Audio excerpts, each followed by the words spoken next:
여기에는 한국영화평론가협회 소속인 평론가 선생님들 많이 와 계시고요. 그 다음에 경희대 학생들, 그 다음에 성결대에서 영화 전공하는 학생들도 많이 있거든요. 그래서 질문들 굉장히 많으실 것 같은데, 이제 선생님들 차례입니다. 예, 질문해 주실 분. 예. 네, 여기 네. 네, 우선 너무 좋은 영화 잘 봤습니다. 좀 계급 갈등적인 측면들을 새롭게 다룬 영화라고 생각해서 굉장히 흥미롭게 봤었고 재밌게 봤습니다.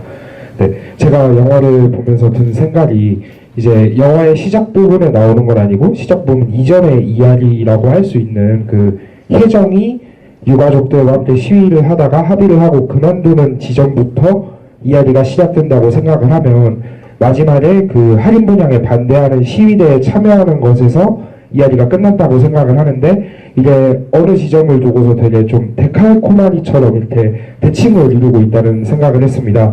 그래서 만약에 그런 구조를 이야기를 만드실 때 그런 구조를 의도하고 만드신 거라면 어떤 측면에서 그렇게 이야기를 구성하셨는지 들어보고 싶습니다.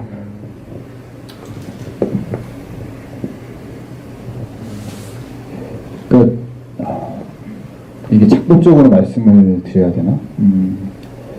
제가 그런 걸 좀 잘 그러니까 쓰려고 하는 것 같아요. 그러니까 제가 생각했을 때 영화는 2시간짜리고 이게 포맷에 따라서 이 이야기의 어떤 밀도들이 좀 달라지잖아요. 근데 이게 2시간짜리고 2시간 안에 사실은 8시간이 하는 이야기와 2시간이 하는 이야기가 시간이 2시간이라고 해서 그 메시지가 좀 덜 해도 된다 이런 건 아니거든요. 비슷한 시간을 좀 드리는 것 같고요. 뭔가 이렇게 어떤 감독이든 똑같은 마음으로 좀 하기 때문에 저는 이 2시간이지만 이 안에서 좀 작은 서사들에 대해서 신경을 많이 쓰는 것 같아요. 그러니까 어떤 변화들, 예를 들어서 자주 이렇게 언급해 주시는 철창 장면 같은 경우에도 처음에는 구치소에 그래서 이렇게 철창에서 안과 밖에 서로 분리되어 있고 마지막에 또 집 앞에 혜정과 수인이 헤어질 때 비슷한 룩을 쓰지만 그것이 어떤 위치가 좀 전복되어 보이게끔 만드는 어떤 거라든지 이 주위의 방 있잖아요. 주위의 방도 사실은 그게 편집에서는 좀 사라졌지만 원래는 거기가 그 남편의 유품을 두는 방이었어요. 그런 것들이 설명되는 씬이 한 명 있어요. 그리고 유품을 두던 방이 주위의 어떤 개인의 방이 되었다가 그리고 나서 그 마지막에 누구나 드나들 수 있는 그런 그 창고, 그 시위의 창고가 되어버리는 그런 어떤 작은 공간들의 어떤 변화라든지 아니면 어떤 이미지적인 변화라든지 거기서 어떤 변화를 통해서 이 이야기에 좀 도움을 줄 수 있는 방식들을 좀 많이 사용을 하는 것 같아요. 그러다 보니까 지금 느끼신 것들처럼 좀 이렇게 그걸 뭐라 그러죠? 수미상관? 네, 그런 식의 어떤 구조들이 좀 드러나는 것 아닌지 그런 생각이 좀 듭니다. 네, 대답이 잘 되셨는지. 네, 일단 영화 너무 재밌게 잘 봤고요. 미운 캐릭터 하나 없이 그 캐릭터에 대한 디테일을 다 만들어주셔서 그런지 모든 역할에 다 이해가 가는 그런 영화였던 것 같습니다. 혹시 배우와 역할에 대해서 많은 대화 후에 촬영을 들어가셨다고 했는데 배우의 그런 아이디어나 대화 때문에 바뀐 내용이나 아니면 바뀐 디테일은 없었는지 궁금합니다. 제가 인터뷰에도 한번 언급을 했었던 건데 혜정이 도목 뻔쩌덕이 다 때리잖아요. 그 장면에서 이게 보는 사람마다 좀 해석이 다를 수는 있지만 그 장면 제가 처음에 썼을 때는 그래도 그 혜정이라는 인물이 약간 모성 안에서 울부짖는 느낌이었어요. 모성 안에서 울부짖는 느낌이었는데 막상 촬영 때 딱 들어와서 김세영 배우의 연기를 딱 봤을 때 이 사람이 약간 미묘한 안도감도 드는 거예요. 그러니까 이 자기의 어떤 고통을 지금까지 느꼈던 고통의 어떤 해방구를 찾은 듯한 느낌도 있고 미묘하게 이게 분명한 거는 이게 엄마 아빠 관계가 엄마 아들 관계가 아니라 개인의 개인으로 약간 되는 어떤 그런 게 있었거든요.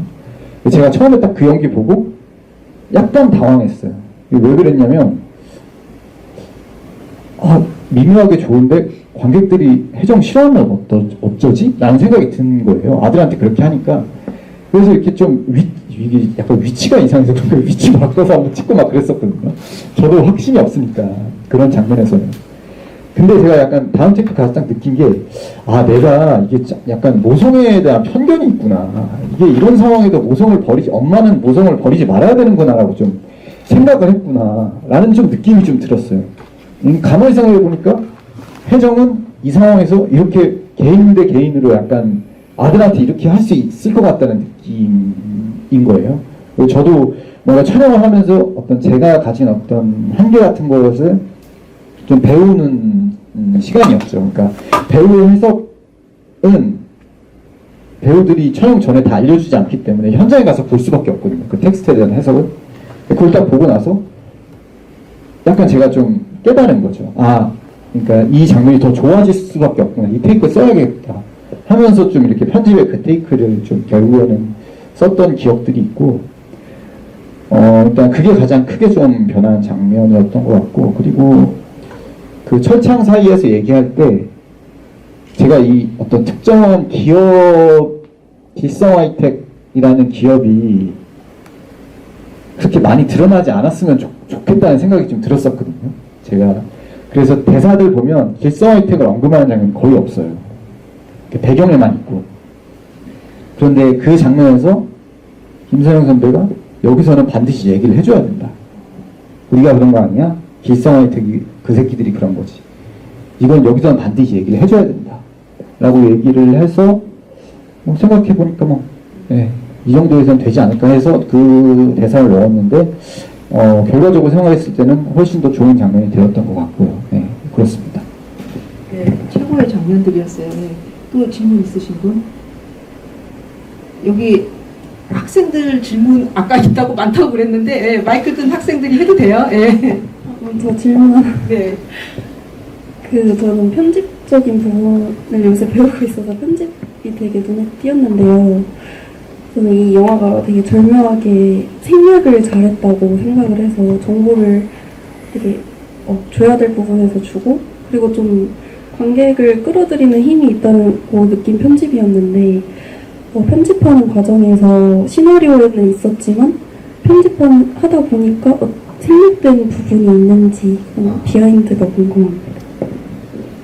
일단 이 영화 뒷부분이 좀 너무 생략이 많고, 좀 제가 이제 개봉한 지 한 달 지나서 좀 리뷰들을 보면 이 영화가 뒤에가 좀 너무 막 이렇게 띄엄띄엄 이렇게 간다라고 얘기를 많이 좀 듣기도 하고, 그런데 사실 이 영화의 중요한 장면들이 생략이 많이 돼서 배우들한테 욕을 많이 먹었는데요.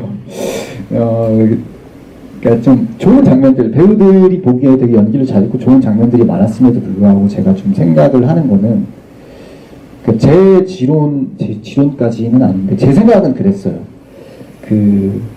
이게 시대에 따라서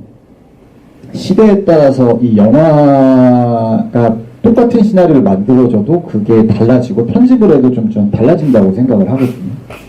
제가 좀 젊어서 그런지 아니면 뭐 유튜브를 좀 많이 봐서 그런지 제가 언젠가부터 약간 긴 호흡의 이야기를 되게 힘들어하고, 그리고 영화가 제가 2시간이 넘어가면 좀 거부감이 엄청 생겨요, 개인적으로. 왜 이 작가는 그 사람의 방광을 고려하지 않을까 하는 그런 생각이 들어서, 그리고 제가 생각할 때 한 1시간 40분에서 50분이 이상적인 어떤 이야기를 하든 좋은 포맷이라고 생각을 해서 사실은 좀 덜어낸 것들이 있죠. 그러니까 아무도 시키지 않았는데 제가 한 10분 정도 더 덜어냈거든요, 마지막에 가서도. 그래서 좀 부작용이 온 것도 있고, 저도 그 과정에서 좀 배움을 많이 얻었지만 그것의 장점과 단점, 일단 좀 깔끔하고 빠르게 볼 수 있고, 한 2시간 안에 들어오는 어떤 물리적인 것들, 그게 저의 편집 과정에서 화두였던 것 같아요. 그 다음에 질문의 본질을 말씀을 못 드린 것 같은데, 잘 모르겠어요, 사실. 그러니까 그 질문이 약간 좋게 봐주셔서 너 이렇게 편집 잘했냐로 들리는데, 그거는 제가 약간, 자화자찬할 수 없는 거라서. 그거는 그냥 제가 봤을 때 좀 필요 없는 부분 빼다 보니까 그렇게 된 거고, 좀 다른 부분으로 좀 이렇게 가름해서 말씀을 드리자면 그런 어떤 테마가 저한테는 좀 주요했다. 네, 그렇게 말씀드릴 수 있을 것 같습니다.